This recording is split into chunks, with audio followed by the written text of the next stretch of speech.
सभी नौजवान साथियों को मेरा प्यार भरा नमस्कार। संजीव साहू सर की गणित क्लास में आप सभी का स्वागत है। साथियों, आज के इस वीडियो में आपको बताऊंगा अनुपात एवं समानुपात के अंतर्गत प्रश्नावली 3 का प्रश्न क्रमांक 9। इसके पहले की वीडियो में मैंने आपको प्रश्नावली 3 के कुछ सवाल जो है वो आपको बताए थे और उम्मीद है कि वो सवालों के हल जो है वो समझ में आए होंगे।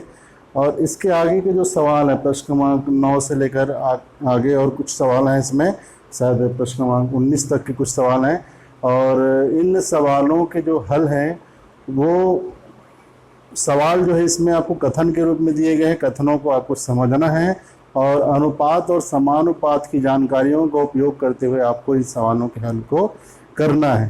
तो आइए देखते हैं कि कथन के रूप में जो दी गई समस्याएं हैं इनको हम बोल सकते हैं कि ये अनुपात और समानुपात के अनुप्रयोग भी आप इसको कह सकते हैं कि अगर हमें हमारे दैनिक जीवन में अगर इस प्रकार कोई समस्या हो तो हम अनुपात और समानुपात का उपयोग करते हुए कैसे उस समस्या का निवारण कर सकते हैं, समाधान उसका हम कर सकते हैं। तो आइए देखते हैं प्रश्न क्रमांक 9 क्या कहता है। किसी काम को 45 मजदूर प्रतिदिन 6 घंटा काम करते हुए 24 दिनों में पूर्ण कर लेते हैं। 45 मजदूर किसी काम को 6 घंटा प्रतिदिन काम करते हुए 24 दिनों में पूर्ण कर लेते हैं। बताइए कितने मजदूर उस काम को 8 घंटा प्रतिदिन करते हुए 15 दिनों में पूर्ण कर लेंगे।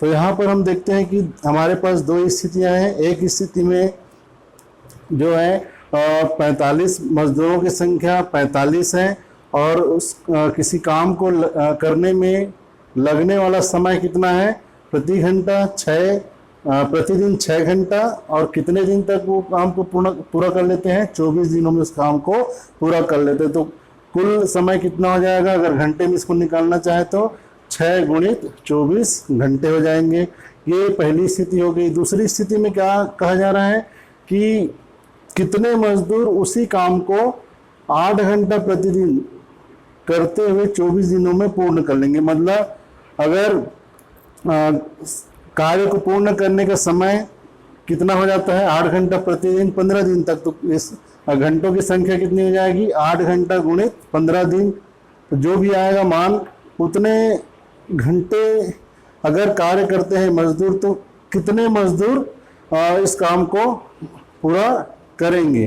तो चलिए देखते हैं इस प्रश्न का हल हम कैसे कर सकते हैं अनुपात और समानुपात का प्रयोग करते हुए। तो प्रथम स्थिति,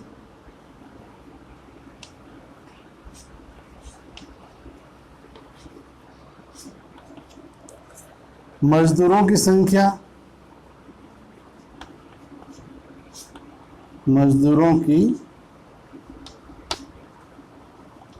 संख्या बराबर कितना है, 45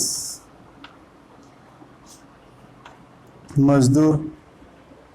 45 मजदूर प्रतिदिन 6 घंटा काम करते हुए 24 दिनों में इस काम को पूरा कर लेते हैं। तो कार्य को पूर्ण करने में लगा समय बराबर प्रतिदिन 6 घंटा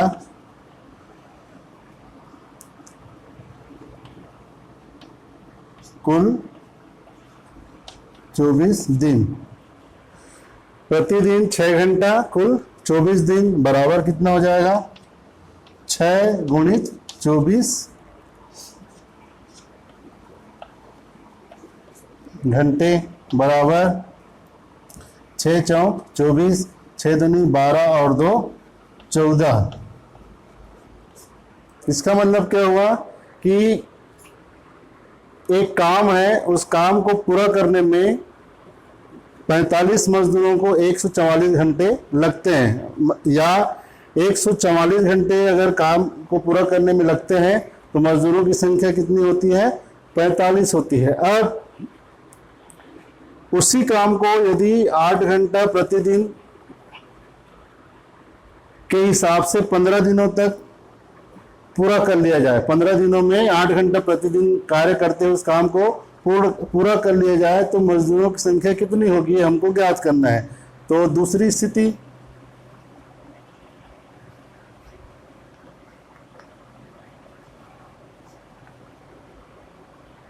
इसमें हम मान लेते हैं माना मजदूरों की संख्या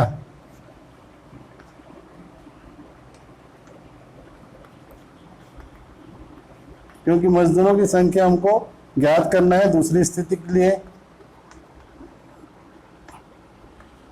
मजदूरों की संख्या बराबर x मजदूर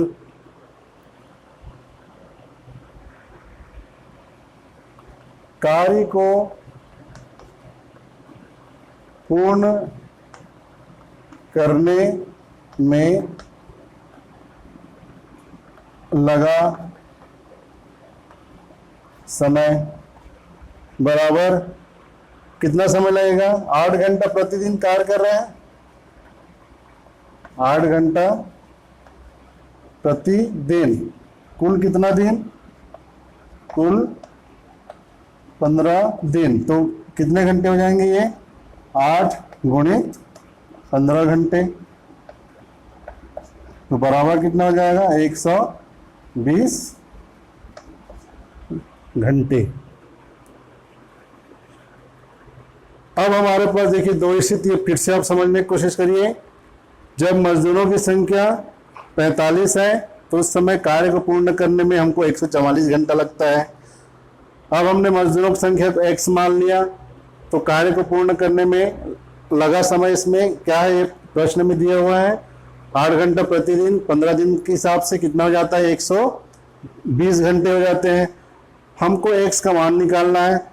अब यहाँ पर हम देखते हैं कि मजदूरों की संख्या और कार्य को पूर्ण करने में लगने वाला समय, इन दोनों में किस प्रकार का संबंध है, तो हम पाते हैं कि इन दोनों में व्युत्क्रमानुपात का संबंध। व्युत्क्रमानुपात क्या होता है कि दो राशियां इस प्रकार से संबंधित हो कि एक राशि का मान बढ़ने से दूसरी राशि का मान जो है कम हो जाए, या एक राशि का मान कम होने से दूसरी राशि का मान जो है वो बढ़ जाए, तो उसको हम व्युत्क्रमानुपात संबंध बोलते हैं। जैसे अगर मजदूरों की संख्या बढ़ेगी तो क्या होगा, कार्य को पूर्ण करने में लगा समय जो है कम हो जाएगा। यदि मजदूरों की संख्या कम हो जाएगी तो कार्य को पूर्ण करने में लगने वाला समय जो वो बढ़ जाएगा। तो इस प्रकार के संबंध को हम व्युत्क्रमानुपात संबंध कहते हैं। तो व्युत्क्रमानुपात संबंध में अनुपात और समानुपात को हम किस प्रकार से लिखते हैं उसी को आपको इस सवाल में सीखना है। तो चूंकि इसको हम लिखेंगे कैसे, मजदूरों की संख्या और कार्य पूर्ण करने में लगा समय व्युत्क्रमानुपाती है। इसलिए